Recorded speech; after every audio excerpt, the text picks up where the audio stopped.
Bonjour tout le monde, voici mon 16e message vidéo en lien avec la COVID-19. Nous sommes le 6 avril 2020, il est 16 heures. Donc depuis mon dernier message, le nombre de cas a augmenté dans la région. On parle désormais de 62 cas, dont 75% sont reliés à la résidence pour aînés de Maria. Il y a 2 décès aussi dans la région qui sont aussi associés à cet endroit. On sait qu'il y avait 3 cas minimum aux îles de la Madeleine. On en a vu passer 2 via les médias sociaux là, dans le coin de Sainte-Thérèse de Gaspé. Donc il reste 10 ou 11 cas qu'on ne peut pas cibler précisément à travers cette grande région-là. Donc même si ce n'est pas possible de savoir les endroits, même si ce n'est pas possible de savoir s'il y a des cas proches de chez nous, ce qui importe, c'est de toujours être prudent au maximum, d'être vigilant au maximum. On ne le sait pas, il y a peut-être des gens dans notre entourage, pas loin de chez nous, qui peuvent être infectés mais non diagnostiqués, c'est possible aussi. Donc l'importance de savoir les cas, les seuls cas qu'on a, c'est ceux qui ont vraiment un diagnostic, là. Mais il y en a qui sont peut-être pas diagnostiqués, qui peuvent être porteurs également. Donc on doit quand même garder le maximum de vigilance et ne jamais baisser la garde dans cette lutte-là. Ce qu'on sait aussi depuis vendredi dernier, les points de contrôle pour rentrer dans la région sont plus restrictifs. Donc, les règles sont plus claires, il y a peu de gens qui réussissent à passer. Et pour les gens qui passent, c'est parce qu'ils ont leur résidence principale ici. Dans ces cas-là, bien, les gens doivent se mettre en confinement pendant 14 jours à leur arrivée. Si c'est s'installent dans une maison où il y avait d'autres gens, ces gens-là doivent aussi rester en confinement. Donc, leur nom est aussi dans un registre et les municipalités doivent les appeler au moins 3 fois durant la période de 14 jours pour s'assurer que ces gens-là, d'abord, ne manquent de rien, là, mais aussi pour s'assurer qu'ils respectent leur confinement également. Aussi, depuis quelques jours, le mot d'ordre a été donné à la Sûreté du Québec par les autorités gouvernementales d'être coercitif, de donner des constats d'infraction à toute personne qui ne respecte pas les consignes. Le constat minimum est de 1 000 $ plus les frais, donc un peu plus de 1 500 $ par personne. C'est du sérieux. Et je le sais, on voit encore des gens qui ne respectent pas les consignes. Bien, ces consignes-là sont là pour votre santé et pour la nôtre également. Donc, si vous n'êtes pas capable de comprendre ça, ces gens-là, ben, on va faire mal à votre portefeuille. La Sûreté du Québec va débarquer, va donner des constats. C'est le gouvernement qui le dit, puis on demandait d'être coercitif. Fait que faites attention à vous. Voilà, fait que ces messages-là étant passés, j'ai profité de cette journée de séance du conseil municipal aujourd'hui pour vous faire un bilan de ce qui a déjà été fait par votre municipalité et votre MRC depuis le début de la crise le 12 mars dernier. Je vais aussi vous parler des travaux qui sont en cours et de l'état de veille en vue des inondations printanières. Je vais terminer avec des remerciements et le rappel des conseils. Donc, la situation de crise, on va être déclenchée le 12 et le 13 mars dernier par le premier ministre Legault et le Dr Arruda de la Santé publique du Québec, qui ont fermé les écoles d'abord et ont ensuite décrété l'état d'urgence sanitaire. Depuis le début, de notre côté, on suit à la lettre les recommandations des professionnels de la santé publique. Donc, dès le 12 mars, au départ, on a fait annuler tous les rassemblements de plus de 250 personnes, comme c'était demandé. 15 et 16 mars, on fermait ou on demandait la fermeture de toutes les infrastructures où pouvaient avoir lieu des rassemblements de toute taille. Donc les arénas, les salles communautaires, bibliothèques, salles de spectacle, gymnases et autres, ont demandé aux organisateurs d'événements d'annuler toute forme d'événement. On fermait aussi l'accès public aux garages municipaux, aux casernes d'incendie, puis on limitait l'accès au minimum à l'hôtel de ville à ce moment-là, et on décidait de reporter d'1 mois le paiement des taxes municipales, sans intérêt. Le 18 mars, on donne encore plus de souffle aux citoyens et aux entreprises et on reportait de 2 mois le paiement des taxes municipales sans intérêt, et ce pour chacune des 4 échéances annuelles. On fermait aussi l'hôtel de ville au public, on gardait le LET et l'éco-centre ouverts, sauf pour les résidus demandant une manipulation manuelle. 19 mars, le CI3S acceptait de nous déléguer des gens à l'aéroport pour accueillir les derniers passagers, car le même jour, Air Canada nous annonçait la fin progressive de ses vols. On lançait aussi notre système électronique d'urgence municipale. Le 20 mars, avec la MRC, la MRC donc lancé une cellule d'urgence avec la SADC et la CCTG pour coordonner les efforts économiques locaux. L'équipe économique de la MRC publiait aussi la liste de toutes les mesures disponibles pour les entreprises et les travailleurs, de la part de tous les paliers de gouvernement dans un tableau synthèse simple et efficace. La MRC offrait aussi un moratoire de remboursement de 3 à 6 mois à toutes les entreprises qui ont un prêt FLI ou FLS avec elles. Et le Conseil des maires de la MRC décidait aussi de créer un nouveau fonds d'urgence pour aider les entreprises ayant des difficultés en raison de la COVID-19.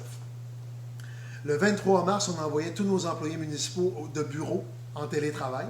Évidemment, une personne aux travaux publics, c'est plus difficile en envoyer en télétravail. Le même jour, le gouvernement ordonnait aussi la fermeture de toutes les entreprises jugées non essentielles. Ça, c'était le 23 mars. 25 mars, petite mesure municipale pour faciliter la vie aux commerçants de la rue de la Reine qui offrent des commandes pour emporter. On décidait de ne plus tenir compte des parcomètres pour les clients de ces commerces-là.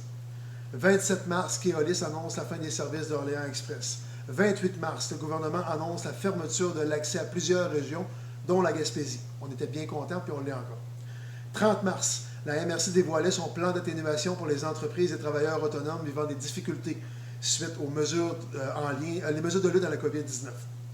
31 mars, pour donner du souffle à nos gens, on a annoncé le prolongement des délais de 6 mois pour les entreprises et particuliers qui détiennent un permis de construction ou de rénovation municipale qui sont non liés à une exigence gouvernementale.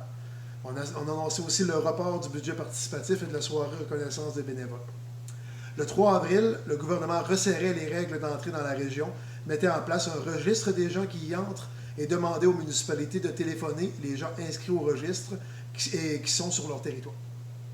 4 et 5 avril, le gouvernement annonçait que la police sera plus sévère à l'égard de ceux qui n'obéissent pas aux consignes et il ordonnait la prolongation des fermetures d'entreprises non essentielles jusqu'au début mai. Et aujourd'hui, 6 avril, à la MRC, on a lancé une ligne confidentielle pour les secours alimentaires pour les gens qui ne sont pas en mesure de se nourrir en cette période de crise. Voilà ce qui fait le tour de pratiquement toutes les mesures qu'on a mises en place de façon chronologique depuis le début. On n'a pas chômé, surtout, on a fait tout en notre pouvoir pour suivre les consignes et faire en sorte que nos citoyennes et citoyens suivent aussi ces consignes-là. Presque chaque jour depuis le début aussi, je communique avec les citoyens par vidéo et par les médias pour transmettre l'information et on va continuer ainsi. Alors voilà, une fois le bilan fait, voici les derniers éléments sur lesquels on travaille présentement. Comme je vous l'ai mentionné la semaine dernière, on a recensé une série d'infrastructures municipales de loisirs qui deviennent normalement accessibles avec la fonte des neiges. Par contre, j'ai aucune envie de mettre la sécurité des gens en danger en favorisant la propagation du virus dans des lieux possiblement de rassemblement ou des lieux où des gens se retrouveraient à moins de 2 mètres les uns des autres. Donc, on va se permettre de bien faire les choses et vous allez devoir être patient. On a donc produit une liste d'infrastructures municipales et on travaille présentement avec la Direction régionale de la santé publique pour obtenir leur avis et les procédures requises si on a l'option d'ouvrir ces endroits-là au public. Alors, les plages, pistes cyclables, promenades, parcs, aires de jeu, skateparks et compagnie, on va aller chercher l'avis des spécialistes de la santé publique, puis on va prendre des décisions qui s'imposent. Aussi, pour les autres travaux qui sont en cours, on doit statuer sur les chantiers de construction d'infrastructures municipales. Vous le savez, on avait plein de chantiers qui devaient débuter ou se poursuivre ce printemps et cet été. Je pense au quai de l'Anse-au-Griffon, à l'aéroport, je pense au garage municipal. Bien là aussi, on va devoir statuer avec les entrepreneurs sur ce qui peut être fait ou pas en conformité avec les directives gouvernementales. C'est à suivre. Par ailleurs, autre sujet, malgré la COVID, on demeure en veille au niveau des inondations printanières parce qu'on n'est pas à l'abri d'avoir des inondations ce printemps aussi. Donc, on reste prêt avec nos équipes. On est en cours de révision aussi de certaines procédures au niveau de notre plan de mesures d'urgence pour prévoir des plans B pour certaines choses, comme par exemple les lieux d'hébergement temporaire qui ne pourront pas être communautaires. Actuellement, nos rivières sont encore basses, mais on doit rester à l'affût. Et j'en profite aussi pour vous inviter ou vous réinviter une nouvelle fois à vous abonner au système électronique d'alerte municipale sur le site web de la ville, afin de recevoir des alertes d'urgence, comme pour les inondations, pour les éléments centraux de la COVID-19, pour les bris d'aqueduc, les fermetures de rues, etc. C'est personnalisé, super bien fait.